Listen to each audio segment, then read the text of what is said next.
Karambola sa DWIZ. Programang sasaguhin ang iba't ibang isyu at mga balita. Karambola sa DWIZ. Tatalakayin, hihimayin at pagtatalunan ang iba't ibang mga isyu. Karambola sa DWIZ. Programang pwede kang mag-good pero for now, pwede ka rin mas-crash. At ngayon, narito na ang inyong mga karambulista at ang programang Karambola sa DWIZ. Karambola. Magandang umaga, Karambola sa Aliw Channel 23 at DWIZ 882 AM. Kasama natin, Jonathan. Wala pa siguro. Si Joel Laksamana, ako si Conrad Banal. Good morning, pare. Magandang umaga sa March lahat. 20. Good morning, mapapanood, mapapakinggan ang Karambola sa aming website www.dwiz882am.com.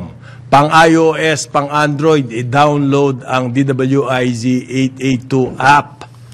Ngayon, live tayo sa Facebook at sa YouTube. Follow, like, share, subscribe, comment. Text line 0999-376-6768. Very welcome po ang mga comments nyo. Tuwan-tuwa kami dyan. Mapaayon man o mapalaban sa aming mga pananaw. Very welcome yan. Okay? Digital Free TV Aliw 23. Nandyan din tayo sa Signal. Channel 24 yan. Sa TV Plus Channel 27. Sa GMA For the Box Channel 25. Kahit na anong digital TV device o receiver, nandyan ang Karambola. Excuse me. Masama naman ang panahon eh. Opo, pare-pare. Summer na. Good morning. Happy birthday. Magandang umaga. Wala pa akong maisip na babatiin na. Ako ayoko batiin yung aming yung aking matalik na kaibigan. Sino? Si Dr.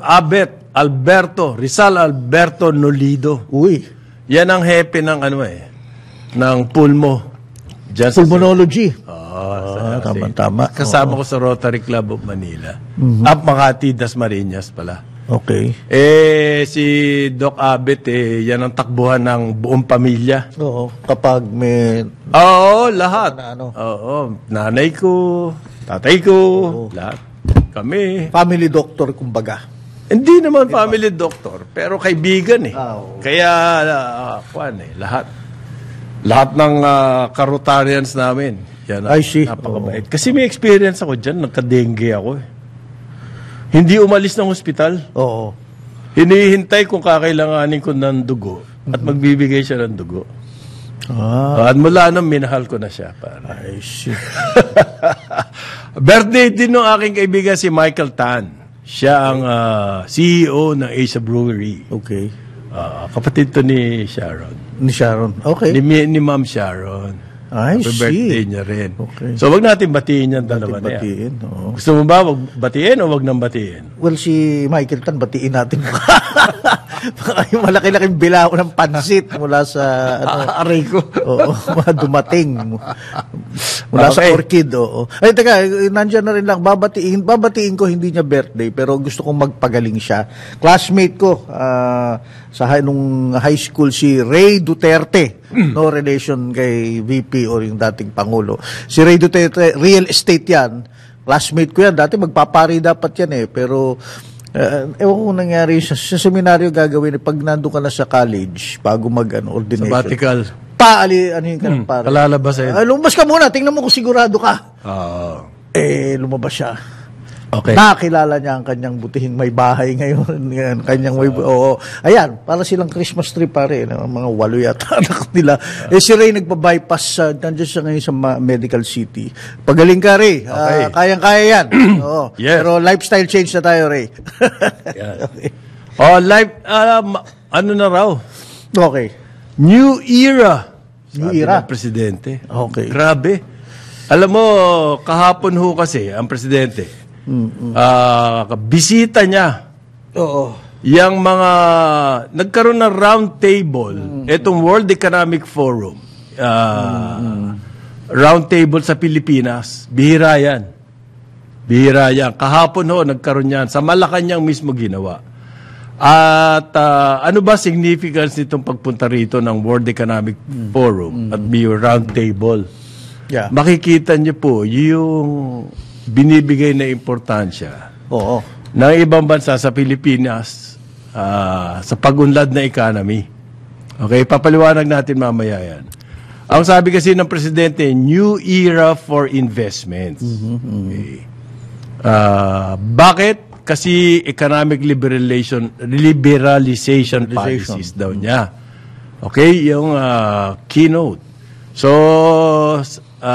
well, broad strokes po yung sinabi ng Presidente. Para sa akin, itong World Economic. Sino ba itong World Economic Forum? Andito po yung mga napakalalaking kumpanya. World Economic Forum, that was established in the 1970s. Precisely para po magkaroon ng forum ang business, government, academe, okay? Especially the scientific community, the academe. Magkaroon sila ng forum makita, malaman, ma-analyze ano ba nangyayari sa mundo. When it comes to politics, business, yung development na economy. Sa ang headquarters niya, sa Geneva, sa Switzerland. Every year, meron silang press, convention. January, end of January, yung kanilang convention. Dead of winter. Walang lumalabas. Lahat na CEO. Ang presidente natin nagsalita na po dyan sa World Economic Forum. Panaka-naka, meron silang outside Geneva, like yung inattend ako sa Singapore. Okay. Na World Economic Forum. Yan pong World Economic Forum, binabantayan niya ng napakalalaking business. Good morning, Jonathan. Good morning. Good morning. Binabantayan niya at kung ano man ang mga trend na nasasabi diyan, pinag-aaralan at minsan sinusundan. Lalong-lalo na ngayong panahon na to ng global warming, meron sila mga series tungkol sa environment.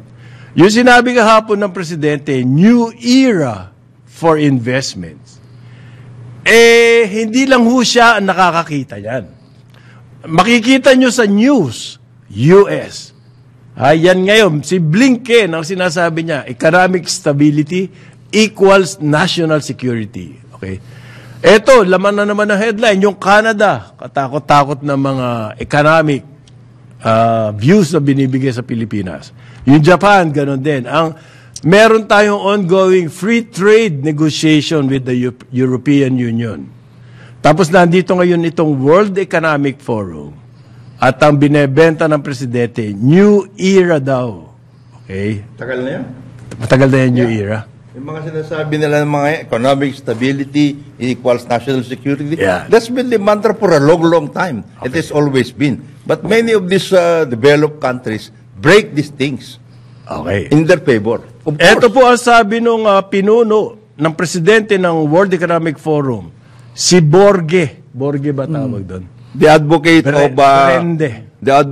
of privatization, globalization, and all of this. Ayan. Ito po ang sinabi niya. Sabi niya, ang Pilipinas daw is poised to become a $2 trillion economy. In the next decade, ibig sabihin po sa 2030, kung daw tuloy-tuloy na ang reforma. Ano-ano ba yung mga reformang kailangan? Kung tuloy-tuloy yung gusto nila maging reforma, it is their reform. The reform of the West. It's their reform. It's not in accordance with what we need and what we are accustomed to. Ang pino-point out po nitong si Brende ay infrastructure. Okay? Para daw po yung Filipino manpower, vast manpower na Pilipino na may competence naman, ma-harness ng husto. Ayan, yan po ang sinasabi nila. Like privatization nga ang kailangan. Bro. Well, hindi. Ang World Economic to raise it up. Ang World Economic Forum po kasi, it's a private. Nagkaroon na ng criticism diyan. Ano ba yung mga criticism diyan? Naging mukhang puro interest ng multinational. Yeah, it is dominated by big business in the United States. But still, we cannot deny. Yung mga think tanks po, yung mga papers, thinking pieces na nanggagaling sa World Economic Forum, lalo na yung galing sa academe, make sense. Yun nga lang, yung interest ng mga multinationals, yan ang main criticism sa World Economic Forum, parang nangingiral. Yeah. There are two trends of thought.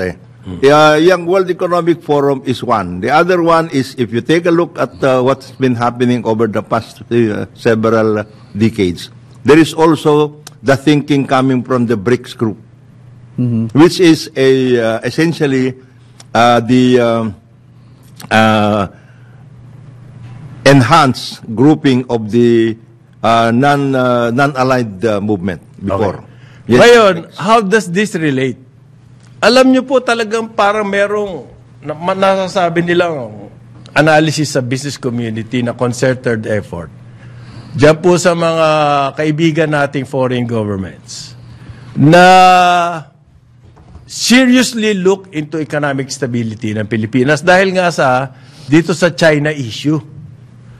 Nasabi na natin noon yung South Korea, yan Taiwan, okay, Japan, tinulungan ng mga Western countries yan para makaangat ang kanilang economy and therefore prevent the spread of communism. Yan po yung thinking ng path to economic development. Kasama na dyan ang Taiwan.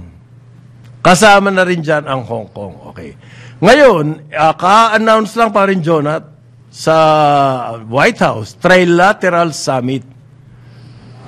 U.S. President Joseph Biden, Philippine President Ferdinand Marcos Jr., at Japanese Prime Minister Fumio Kishida. Next month yan, meron daw pong Trilateral Summit. At gagawin yan sa Japan. Sa U.S. Sa U.S. pala yan, sa U.S. Yan. Kauna-unahan po itong Trilateral Summit niyang tatlong bayan na yan. Philippines, U.S., Japan. Siyempre, on top of the agenda, at the number one po pag-usapan dyan, siyempre yung regional politics, regional security. Siyempre may kinalaman. By the way, yung tatlong yan, parang yan sa Sesame Street eh. Sino? One of these things is not like the other. O yung Philippines, US, Japan. Incongruous na positioning. Mabuti nga, sinabi mo yan. Oo nga eh. Dahil, bakit nila gustong kausapin ng Pilipinas? Importansya. Sa national security. Bakit? I hope these summits will not end up ending in another meeting for another meeting for another meeting. Okay. Yan. Ano po ba yung mga may G7 eh? Ang Pilipinas din. Ang daming nangyayari. Alam nyo ba yung G7? Merong flagship infrastructure initiative po yan. So, sinali na tayo dyan. Yan ang during the visit of U.S. State Secretary Antony Blinken, in-announce po na sinali tayo sa G7 Infrastructure Initiative. Ngayon, napakadami din nangyayari. This is their counterpoint to the Belt and Road. Yan, totoo yan. Kasi po, ang EDCA ngayon, mainit na mainit. Okay? U.S., Philippines, yan pong mag-i-invest daw na malaki sa mga EDCA sites, capability ng EDCA. Okay? So, mai-relate natin yung national security dito sa mga, kung ikaw keen observer, mai-relate natin dito sa mga lumalabas sa media tungkol sa Philippine economy, reforms, World Economic Forum, the summit, yung U.S. trade mission, darating dito, Canadian trade mission, Australian trade mission, biglang nagsalita ay US.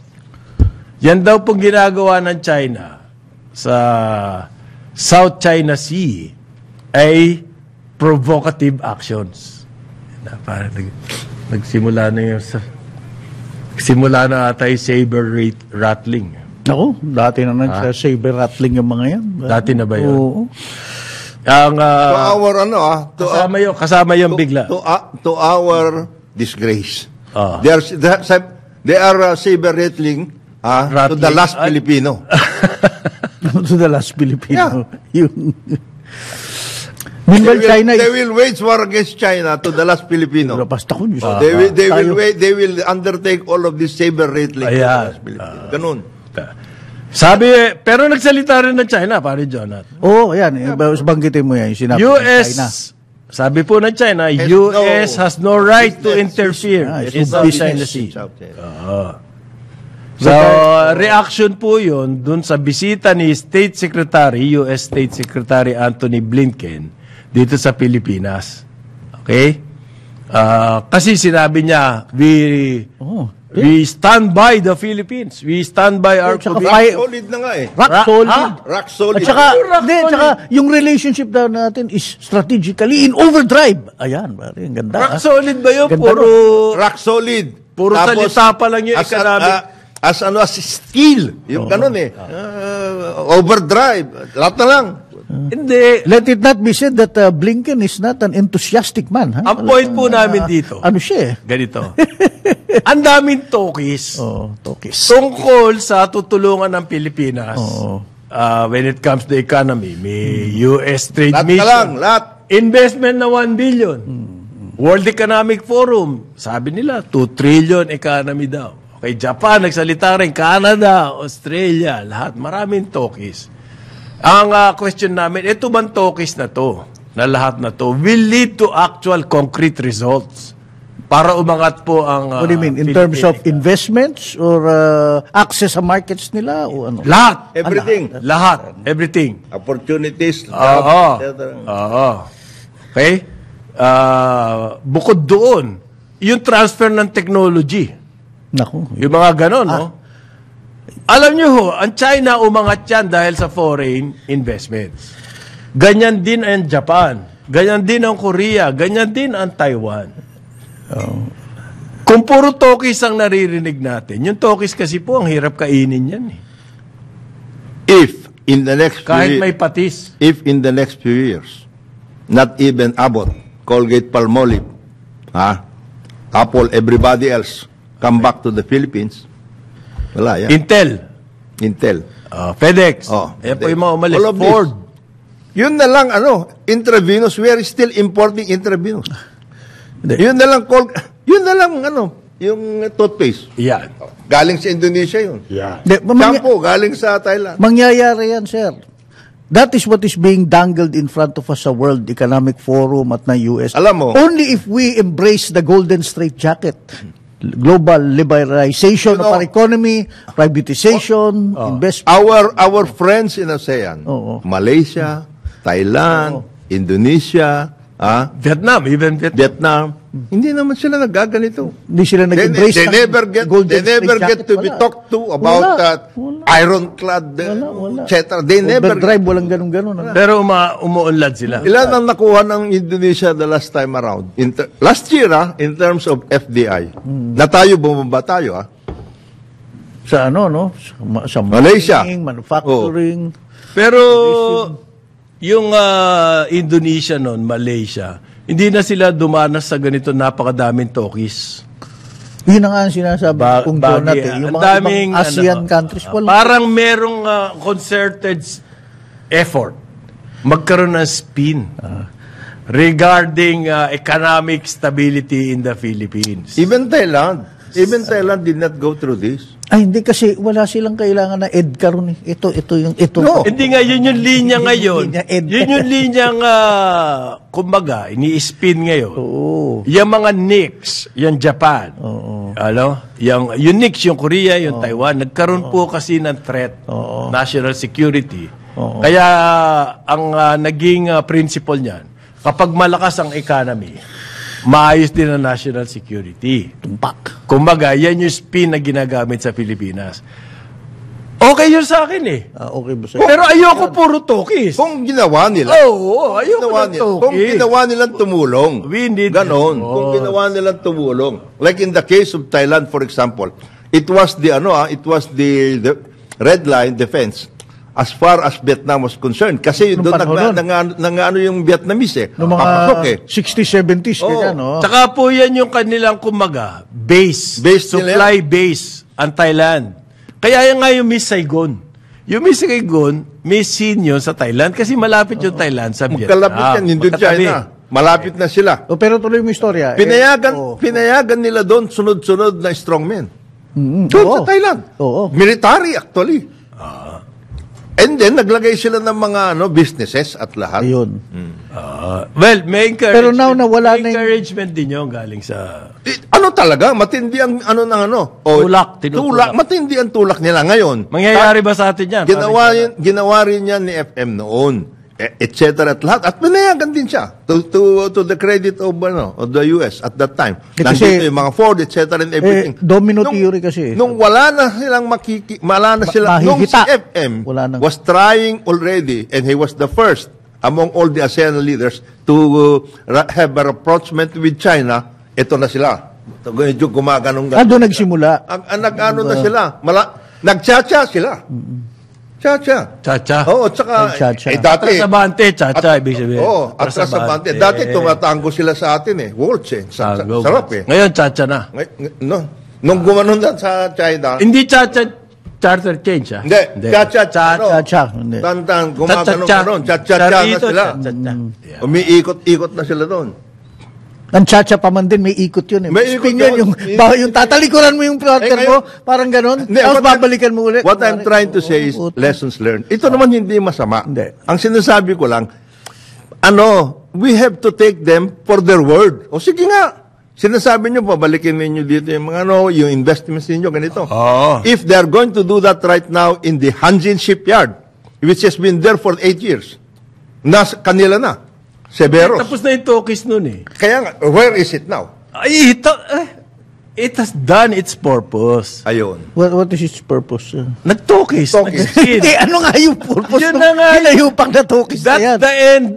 That's the end all. Magkaroon ng Tokis, spin, para magkaroon ng support yung mga ginagawa for national security like EDCA. Ko akala tuloy ni paring Bisoy may connection yun sa kanyang 30,000 workers tindahan sa palengke. Wala Sabi po pala. namin, talk is cheap. Talk is Yan cheap. ang ibig sabihin namin. Tapos off Kasi the napakadami ng Tokis Tapos yung off the Tokis table ng ka. Tokis, asan ang result? Paring Conrad, paring Joel, what I do want to hear next time around na magkaroon ng... itong mga ninyo, you're not ready. Yan! Kasalanan natin yan. Tanyo na? Nag-aaway kayo. Oo. Wala kayo unity. Ang gugulo nyo. Wala namang mga entrepreneurs dyan na may Ayaw nyo pang ipa-imbestiga yung inyong yung former president sa ICC. Mga ganon. Hindi Human kayo rights. handa.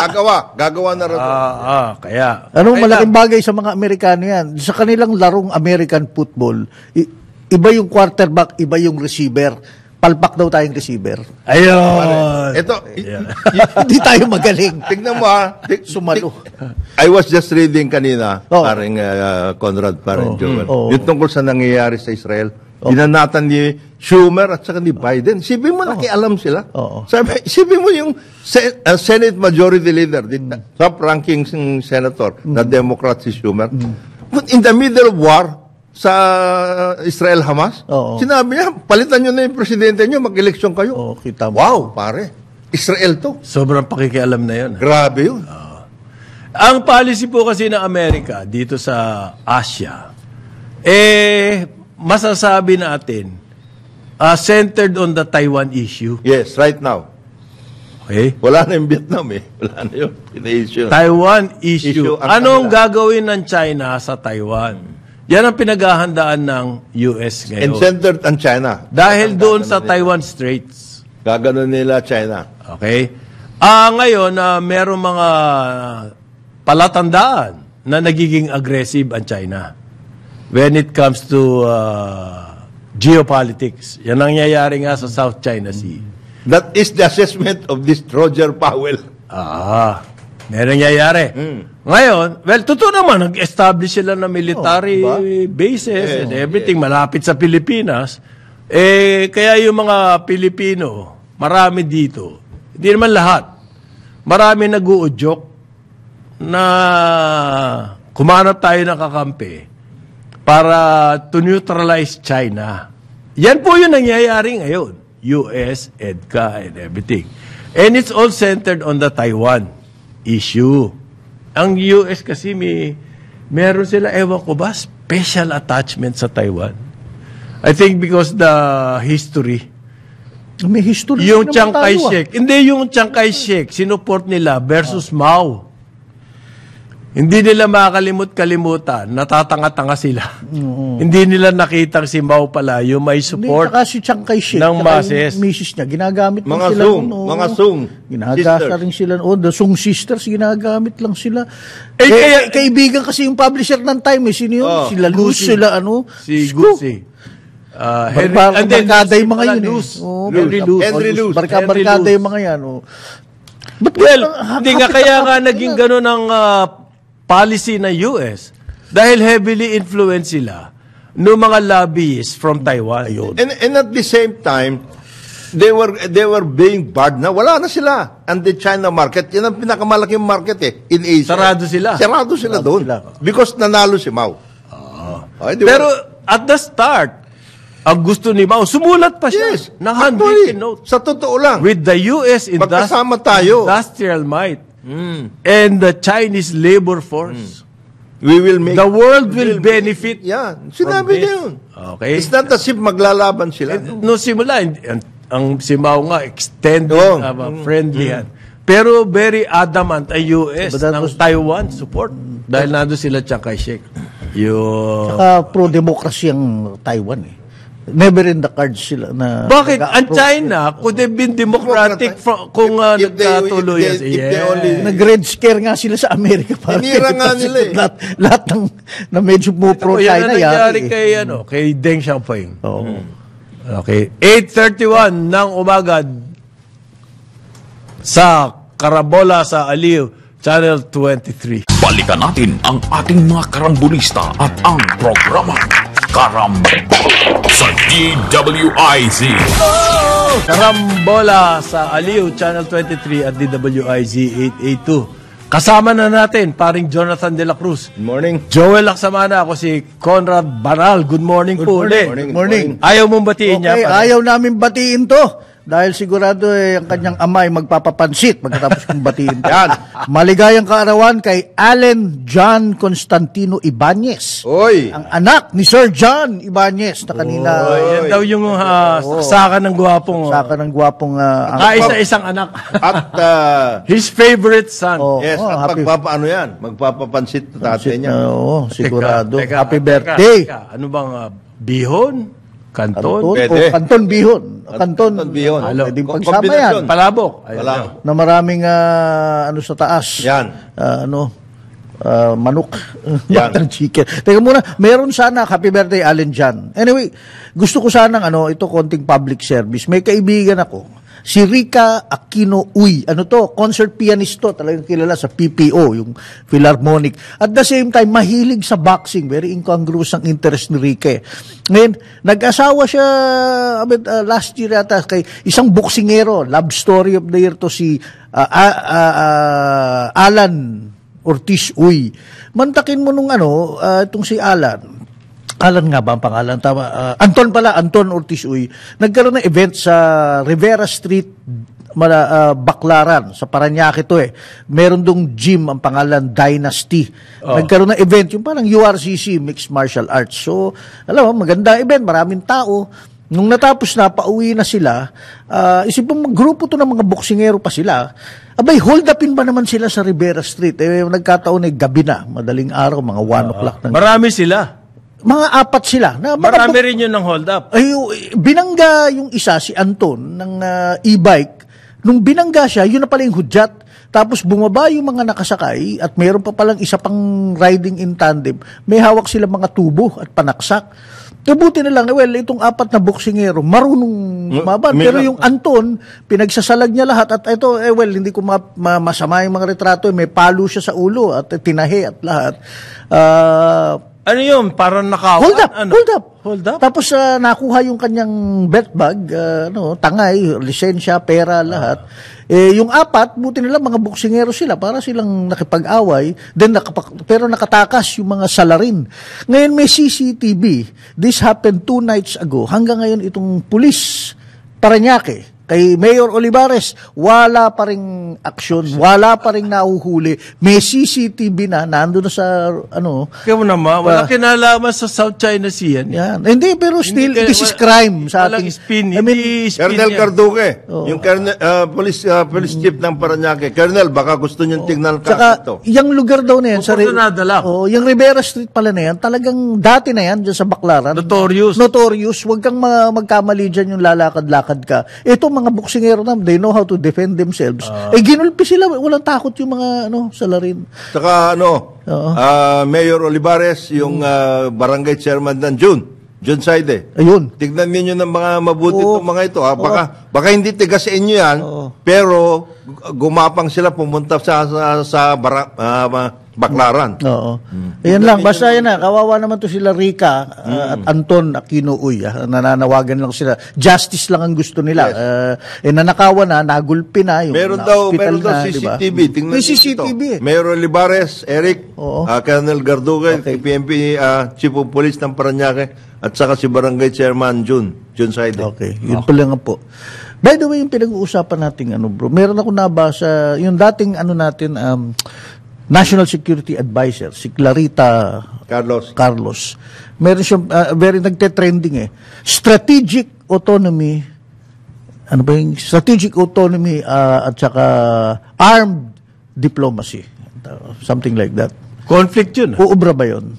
Armed diplomacy? Hindi diplomacy yun kung may armas. I don't know if I said it right, pare. Pero para ganon Strategic, autonomy. Autonomy. Yun. Parang yan, friends to all. Yun. enemies to- Oo. Pero hindi mo hindi, sorry, armed neutrality. armed Strategic autonomy Para Switzerland. for armed neutrality. Rather than ito'y puro tayo sa states, sa United States nakakili. Kaya nga yun, Hindi, yun na nga yung...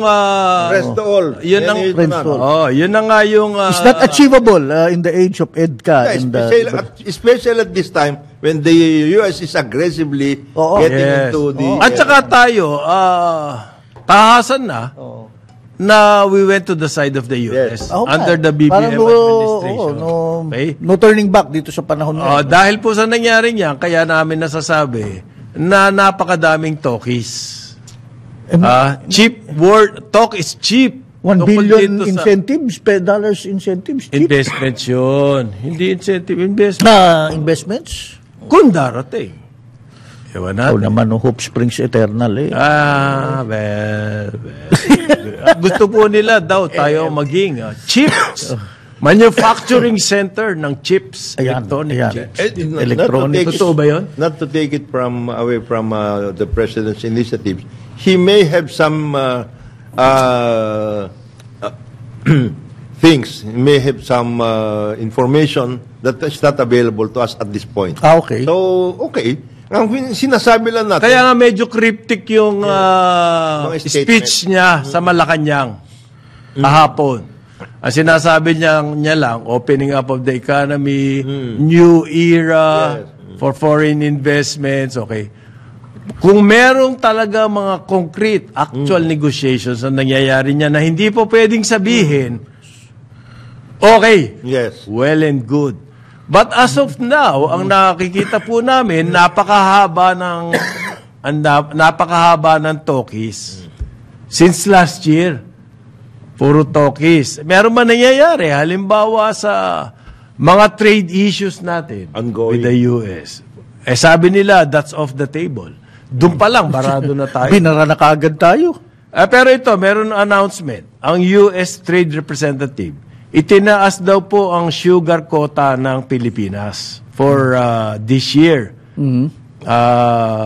Ang raw cane sugar na pwede natin export, 25,300 metric tons. Okay. Ano ba yung sugar quota? Ganito po yan. Yung mga sugar to protect the Industry. sweetener industry in the US. Ang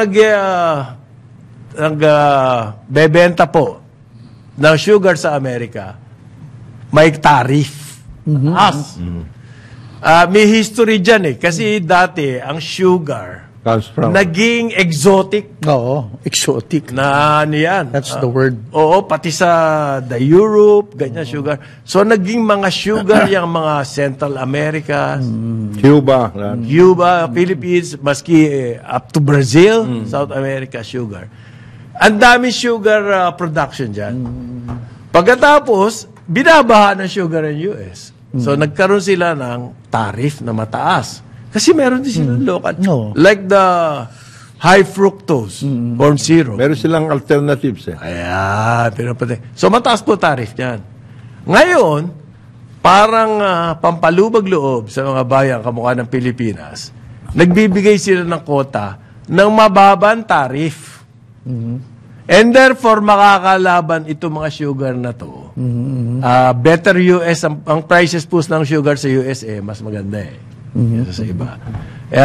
Nung panahon kasi noong mga 70s, yung sugar natin, nako, tumibayan, tumipak.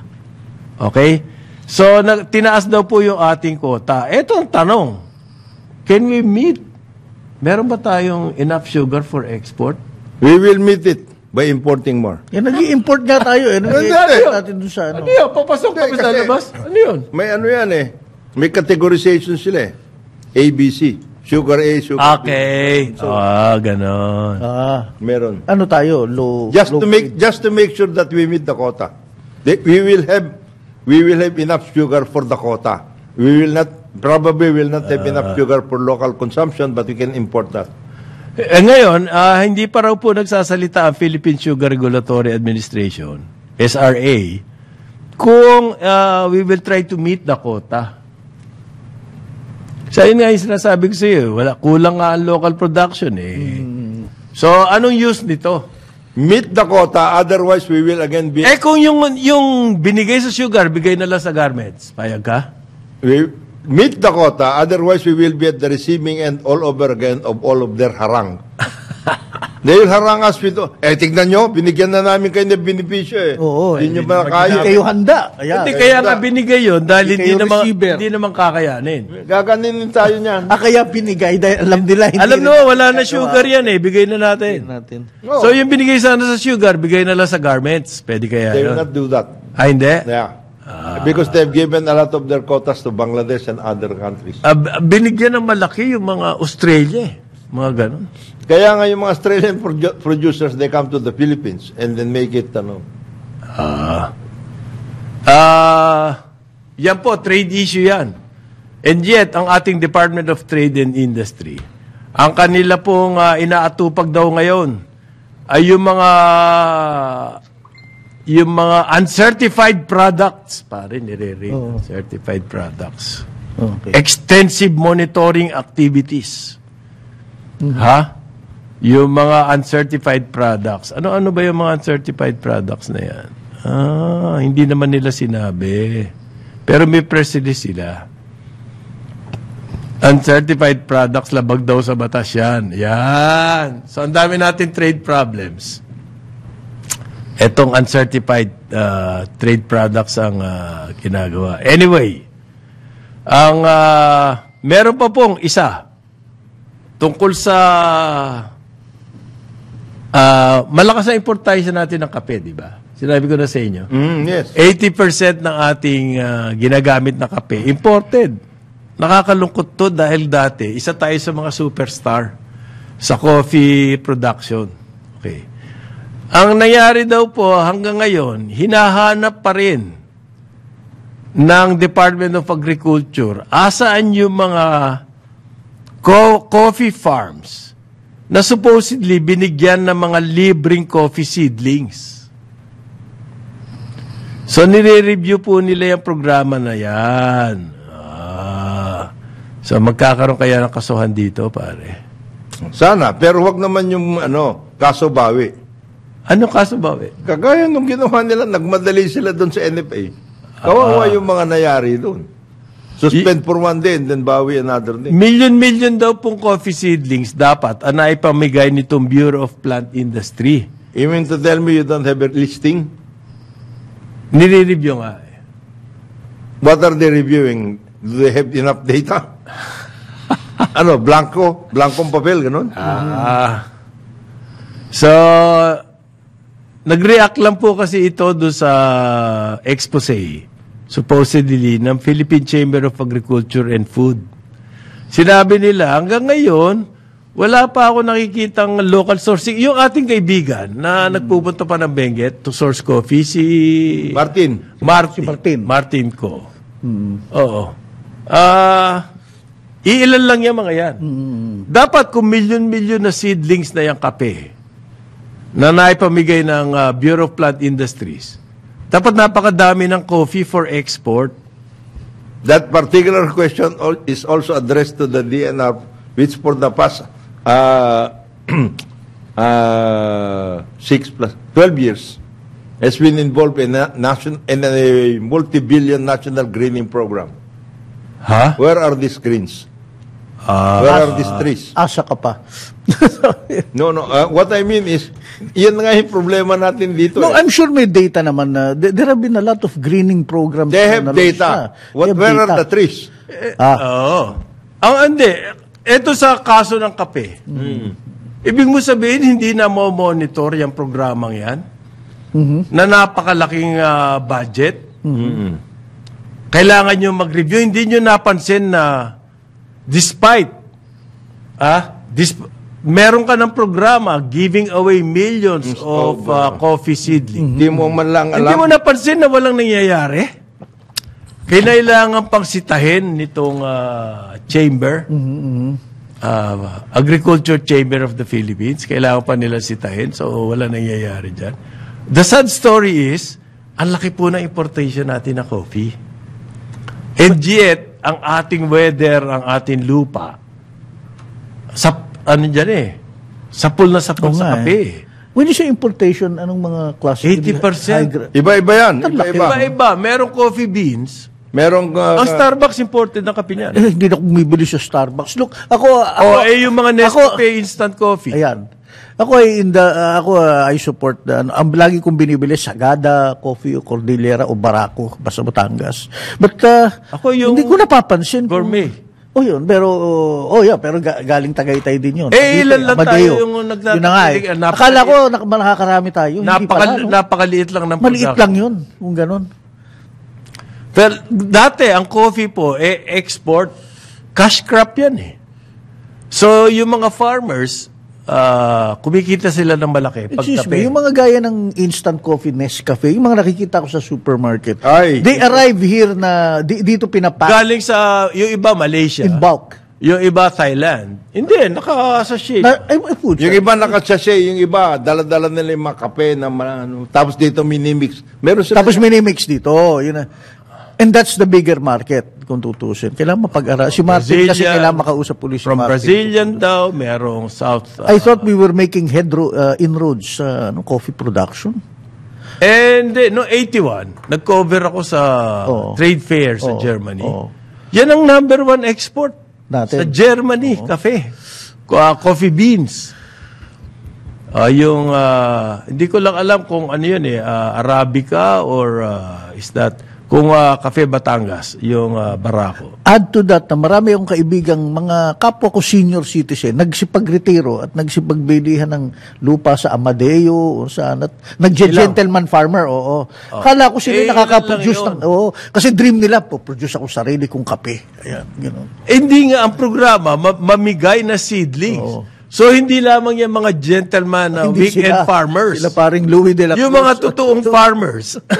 Ang kailangan na kinabang doon. Oo, sabagay. May nangyari ba doon? O nawala na lang yung pera? Kailangan... Nawala na lang yung pera para dyan sa programa na yan. Meron nga dati naging model farmer. Ina-awardan ng gobyerno. Sa coffee. May coffee board. There is a coffee board. May award, Ang laki nakita niya per hectare.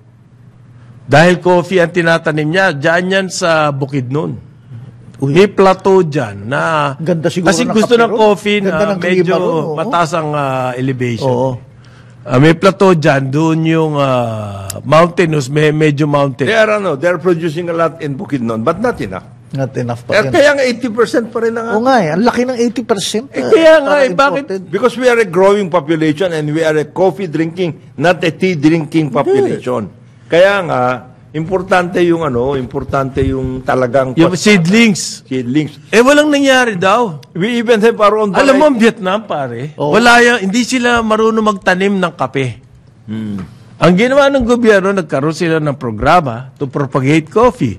They're now among the top exporters of coffee. At kilala, yung branding nila. At saka doon nakapag-workout sila with Nestle and Unilever. In what Sa kanila bibili ng kape. Tayo, tapos yung kapeng galing sa Vietnam, bebenta sa atin Oo, ng... Itong pare, yan ako naanos dito sa mga natin. Isipin mo, Mga local conglomerates. hindi lang yon, pati yung mga partners nito, mga loko-lokong isipin mo, Mga foreign partners, ibig mo sabihin. alam mo ang pagkaintindi ko from the coffee planters dati yun talagang isa sa mga naging issue nila diyan sa Nestle at saka yung iba pang mga multinationals, tinira nila ng importation sila bago sila bumili sa kanila. Parang yung ginagawa sa rice. May production. Ang dami namin i-over kape. nila. Titirahin nila. Kaya nga, yung mga ibang farmers, ang tinitignan nila, export. Kasi ito mga local buyers, mainly the Multinational. coffee manufacturers, multinationals. Chane. Tsatsanihin ka Ganun ang ginagawa. Matagal na nila complaints yan Di ba? Maski na maski na nung editors kayo, ganun Complaint na yan, para nung pa. Lalo na pag... Nagkaroon nga ng coffee war. I remember na gumawa pa ako ng special report. Na report. Okay. Coffee war brewing. Yan. Kasi yan nga yung bakbakan between the multinationals and the local farmers. coffee growers. In the 80s, nangyari na po yan. At ang ginagamit nilang rason noon, ini-strike kami. Right. Nestle, yun ang tinitira ng complaint doon You know the biggest coffee exporter in the world? Alam nyo kung anong bayan? Switzerland. Switzerland! Switzerland ang pinakalakas. Wala silang tinatanim na kape. Walang kape ron Middleman lang sila. Dadalhin yung kape doon sa Switzerland at gagawing instant or yung capsule. Ano to? Yung mga, yun na nauso pero ayoko na nun, ang mahal nun Yung, capsule, ayan. Yung issue kung hindi, ang gagawin Saan galing yung kape na yun? Right. Sa laba, iba-iba. South Africa, South America. They are the principal traders in the world of a lot of things. Coffee, other commodities, minerals. Metals nandoon. Wala naman silang produce pero tinitira na nila. Yan ang ginagawa ng Singapore ngayon. Kaya idolo sila ng Singapore. Yun ang ginagawa yan ng Singapore. Singapore Kasi style. financing na nga Titirahin nila ng mga financing. Pero wala naman sila. Pare, hindi naman, financing by itself, hindi gagana yun Kailangan may gulang. Hindi. Kailangan may konti. Kailangan may Taylor Swift strategy dyan. May gulang kang konti. Ang gulang nila doon, ginagamit nila itong mga muscle. Oo. Na mga ibang...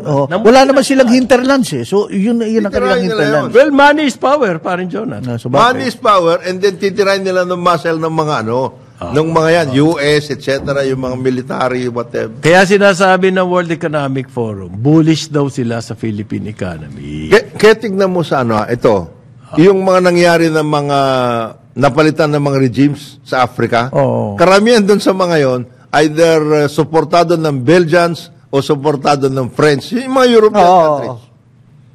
Pasok ang mga Russia at saka China. Kasi nga itong mga ito, ganyan ang ginagawa nila, ito na yon.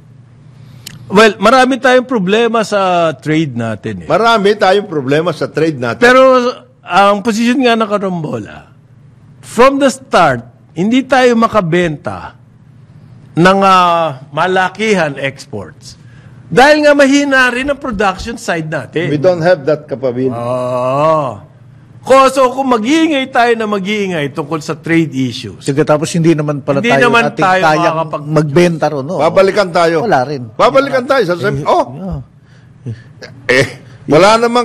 Sige, mag-order ako ngayon ng 1 million na Wala. bags dyan. Na sugar. Na sugar. O, sige nga. Pero kayo, wala. Meron kayo. Ayan na, binaba na nga yung tinaas na nga yung quota. Kumbaga sa American football, you've got bad hands. Oh. You cannot receive. Kaya hindi mo kayo sumalo. So, Ganun. Okay. 9 o'clock ng umaga, karambola sa Aliw, Channel 23 at DWIZ 882. Karambola sa DWIZ.